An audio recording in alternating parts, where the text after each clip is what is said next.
Welcome back, everyone. Today we're going to be doing a breakdown, a much longer review of the Microtech Ultratech, and kind of just going through, should you get one, and discussing at length the steel, the quality, some other alternative knives, size comparisons, how to maintain it, and things like that. So, first of all, as we like to do here, we're going to start with just a basic size comparison. We'll toss that in the middle. We'll put it up next to two out the front automatics first here. So we'll do the Benchmade Shootout, and we will do the Microtech CTK. This is the medium model. So when I was about to get my first Microtech, I was debating between the Shootout, the Kershaw Livewire, and the Microtech Ultratech. Those were like the three that I was looking into.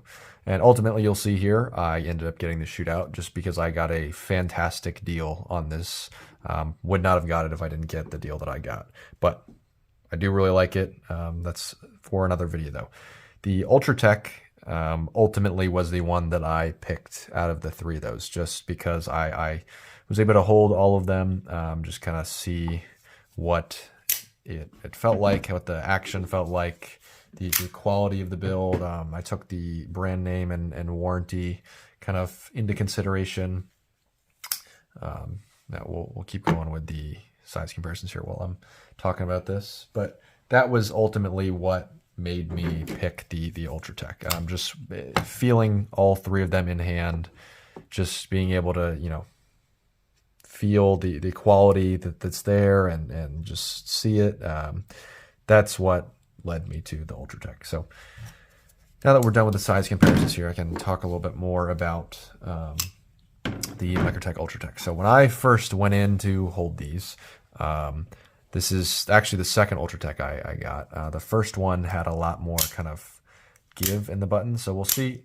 I did a short on kind of some things you should know before getting your first Ultratech. Just some things that I wish I was made aware of before I ended up going in to hold them. And I was a little off put at first, but the rep that was at the Microtech, like kind of doing the sales for Microtech, told me that it was normal to experience a lot of the things that I saw. So the first thing that I was a little worried about, there was a lot of give and rattle and wiggle in the firing button, and that was not something. So the very first out the front that I had was this Microtech.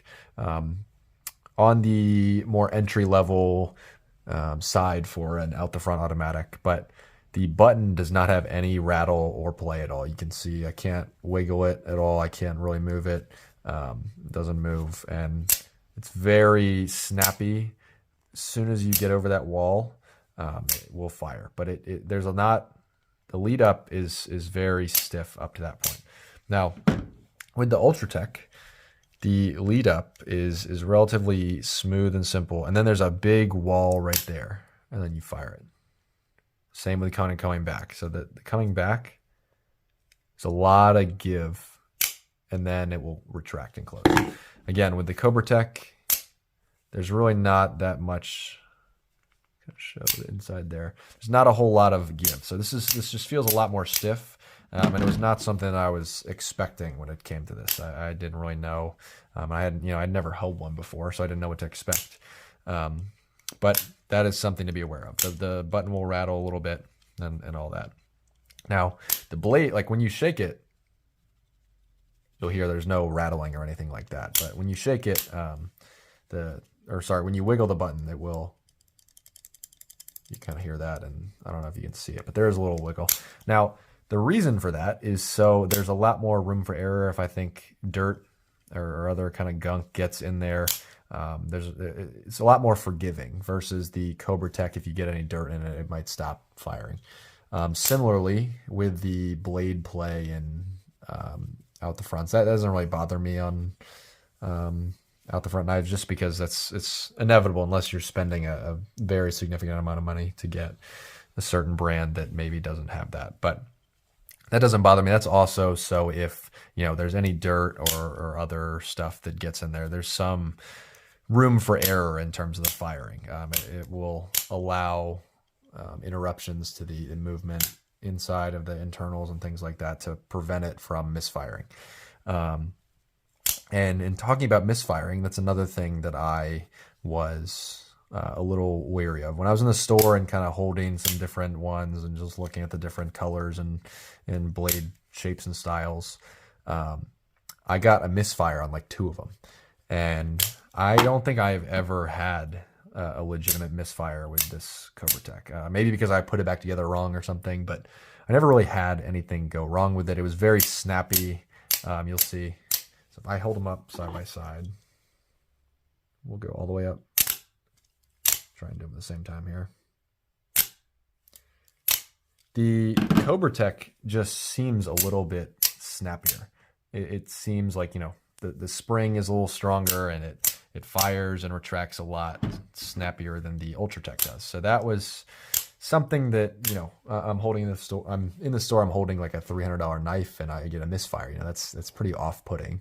So I ended up leaving, going over to check out the live wire and the shootout, holding both of those, and ultimately I kind of came back and talked to the guy for a little while, and he explained that, you know, those are the display models and they just require a little bit of oil and maintenance from time to time. So I ended up, because I just liked the design, I like the feel of this one the best. Even with the misfires, I ended up getting a green version with a black blade that I did in another shorter rundown video of the Ultratech. But with that, I took it home. I didn't have any misfires. You know, I used it and used it. No problems. And then one day, you know, I was just kind of walking around with it, and I shut it and was like, let's see if I can get it to happen here. I just oiled it, so it might be a little trickier, but I did get a misfire. Just I wasn't really paying attention, and it misfired, and I was like, oh wow, that's kind of concerning. So I oiled it. I have the spray rem oil that Microtech recommends. I also have like just the generic bottle of rem oil. But I did that, and I have not had any issues with it since. I can get it to misfire if I'm really like trying to. Of course, I can't do it right now, but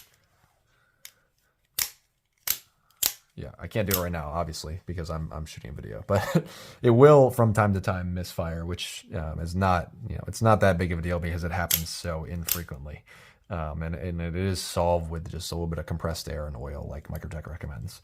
Now, another thing that I kind of wish that I knew is the glass breaker here does not come pre-Loctited. So all, like most knives, like Benchmade, any big brand, Benchmade, Spyderco, Buck, a lot of the big brands will Loctite their screws as they go in so that they won't wiggle around or fall out on you. But the glass breaker does not come with Loctite in it. And so that on my other one caused the clip to kind of wiggle around a little bit, and the glass breaker I had to every day, you know, kind of just crank down on it so that it would stay in place. And that actually resulted in, again, I don't really care, but on my other one, it scratched up the finish a little bit just by wiggling side to side, and there's contact with the aluminum there. So if that's something that you're concerned about, definitely make sure you know that. I don't know if you're collecting and you want it to be pristine. It's just kind of, I don't really mind a little scratch here and there on any of my knives, but just so that you are aware. I'm actually more concerned about the glass breaker coming unscrewed than I am about the scratches. So that's just something to consider. Now, in terms of the actual knife, you have pretty much any color that you want, any blade shape that you want for the Ultratech. They come now with M390 steel. You can see on the blade there, M390. And you know, it's fantastic. I've used this actually a bunch, and you can't even tell. I got this one on sale. I had a blue one, and I returned it to get something else, and then another one went on sale. Like, I got this for just over $200, which is a fantastic deal on Ultratech. It is like 2022, so I guess they're trying to like move inventory, but I've had no issues with it. It's, you know, probably it's a year and a half, going on 2 years old. Still in the M390. This is the stonewash finish. The Apocalyptic is a little bit more aggressive of a stonewash. So you can get that and Microtech. You can also get the black coated. They do like bronze coated, all kinds of different stuff. And you can, you know, look for whatever. Red was not my first choice, but it was like just over $200. I'm not really going to complain about the color at all for a deal like that on Ultratech. Now, the quality is just, if you've never held a Microtech any kind of Microtech, just find a dealer and go hold it. You will notice a difference in the quality when it's in your hand. I kind of, poo-pooed spending that much money on a knife that wasn't on sale. And my first Ultratech was not on sale. I just got it because I went there and I was just blown away by the quality. And yes, I mentioned the misfires before, but again, the overall quality was fantastic. It's hard to beat Microtech. And yes, there are brands that are better. Yes, there are knives that are better, but for the price, you're not really going to get better value. You could spend $600 and get a better knife, but and you could even spend that on a Microtech. I'm saying that like you can spend it on a Microtech. You'd actually spend that on a Microtech, but I'm just saying this because I've spent 200-ish on this and 300 on my other Ultratech, whatever the normal retail price is for it. But if you are, debating getting one of these, they are expensive, so I'm not going to deny that. A lot of people are hesitant to spend that kind of money on a knife, and I absolutely am. Even still, I think it's, kind of crazy to spend $300 on a knife that, you'll use and it'll get beat up and it has the potential of breaking. But with the warranty and knowing that, I'll be able to hand this down and it'll be with me for generations, that's something that I really value. And I know that the craftsmanship, the materials that went into this are fantastic and they're going to last forever.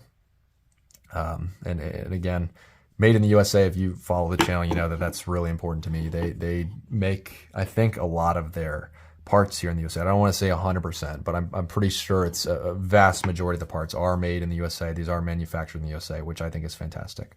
I was watching a video. So Microtech is owned by a guy named Tony Marfione. I think that's how you pronounce it. But I was watching a couple videos of him just kind of doing interviews and things like that. And the reason that they have these really annoying screws that are proprietary, a lot of people will say, oh, they didn't want people taking apart their knives, so they put on these screws that make it a little more difficult to do that. And there might be an element of truth to that. But what he was explaining, and he started this company like in his apartment in Florida, just making them by hand and selling them. And in the early days of the company, it was very hard for them to find Torx screws that were made in the USA. So he just decided that he would start making his own screws, and they made him this kind of proprietary design. So you'll find these on a lot of Ultratechs and a lot of other models, but now they are actually moving away from them. If you followed at all the Blade Show Texas or the SHOT Show earlier this year, he did talk a lot about them moving away from these kind of proprietary screw designs in the newer models. A lot of the newer models have this like screwless design where there's no screws visible on the outside, which I think is pretty cool. And in the ones where the screws still are on the outside, they have moved to using Torx for some of them, which, just a very cool point about how they will listen to their customer base and kind of are trying to make sure that a lot of their stuff stays in the USA. And I know a lot of companies will say, made in the USA, but when a company really does take pride in that, I think that's a cool thing to see. So just a side note. But moving forward kind of with this, I've used this to cut, let's see, like roots outside. I've used it to cut cord, cut food, cut boxes. I've used it to kind of pry a little bit. And I've had, you can't even see the wear on the blade at all. My green one, that's a black blade, I don't use a whole lot. I try to, but I got this one just because I got it on sale. I feel less bad about, really using it hard. When I got my first automatic knife, so this was my first ever like out the front automatic knife. I had another automatic, but that's a different story. I was really worried because I was doing a lot of reading online. I was really worried about ordering them online as well as needing to ship them through the mail for warranty work. So if you're not aware, there is some federal stupid law where you cannot ship an automatic knife or like a butter, like anything that's classified as a switchblade, which is in the legalese of the law, but anything that's classified as a switchblade through the mail, unless you're like a dealer or active military or police or something like that. There's like a few different categories. It's called, I think, the Federal Switchblade Act. And so I was very hesitant to spend this kind of money on a knife, not knowing that if something breaks, like if something, for example, I have this Adamas right here, Benchmade. If something breaks in this, I know I just throw it in the mail, and they'll fix it up and sharpen it and send it to me. But if something breaks in this, I was worried for a very long time. You know, I know a lot of people will just send it through the mail, but I was very worried. Okay, I don't want to break any laws or get in trouble by doing that or lose it in the mail.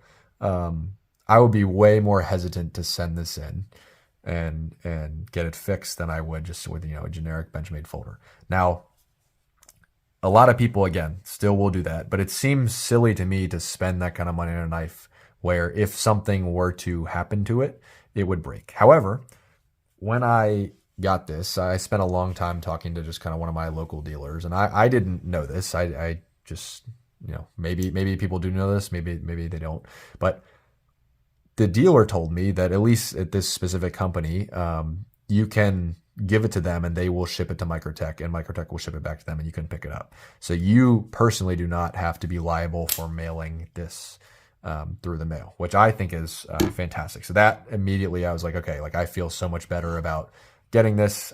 If I have any problems, I know I can take it somewhere and they will mail it in for me and deal with all the warranty work and things like that. So that's something to keep in mind. That was a big point of hesitancy for me when I was getting this and getting into like out the front. So that made me a lot more inclined to, you know, use this a lot harder than I normally would have, like with the Ultratech, like, you know, still an expensive knife. I got, I think, for like $80 at Blade Show, but I like to take care of things and make sure that if something breaks, they can get fixed. So that made me feel a lot better. I don't, you know, again, knowledge that I want to get out there because I could not find that anywhere. I just didn't know that was a thing. And I'm sure they would do that too with like Benchmade folders. You know, you can personally mail a normal folding knife through the mail, but I think a lot of Benchmade dealers will be willing to help you out with the whole process of that. But to kind of wrap things up here, should you get an Ultratech, if you can afford it and you think you know, you're looking for something that it will last you a lifetime and probably longer than a lifetime, I would say absolutely. I'm super pleased with this and my other Microtech purchases. I have the Amphibian and the MSI that I got that I absolutely love as well. These things are just tanks. I love them. Microtech as a company has completely sold me on a lot of their products. That's how I kind of felt about Benchmade at first. I got my first Benchmade and I thought that was the coolest thing ever until a lot of my springs broke. And then I had to, you know, mail them in for warranty and things like that. But Microtech always, like every single one that I have ever handled or purchased has come razor sharp out of the box. I have not really had any major issues. You know, there's the occasional misfire with this, but nothing that cannot be fixed with a little bit of oil.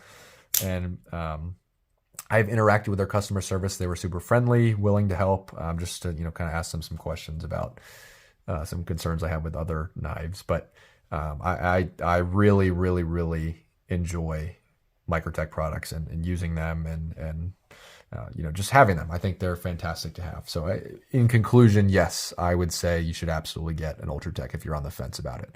That's not to say there are not other great companies and knives out there, but Ultratech would be my #1 recommendation for a very high quality out the front knife that you can get in any color. Again, pretty much any color you want, any combination, any blade, and whatever. So I really, really, really am appreciative that they're made in the USA and they're willing to help and they take pride in that. So again, totally just want to reiterate, would recommend any of Microtech's products. If there's anything else that you'd like to see, I know this is a pretty rambling, long, detailed discussion about the Ultratech and just some other stuff. But if there's anything else you want to see, like even if it's just a size comparison to a different knife, maybe you have something that's not the Paramilitary 2 or the Buck 110 or whatever, and you want to see it next to something else, just comment below and I'll make a short of it, the bare minimum.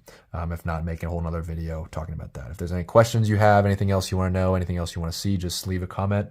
Make sure you're subscribed so that you can stay up to date to all the videos that are coming out. And I really appreciate you watching. Thank you very much and enjoy the rest of your day.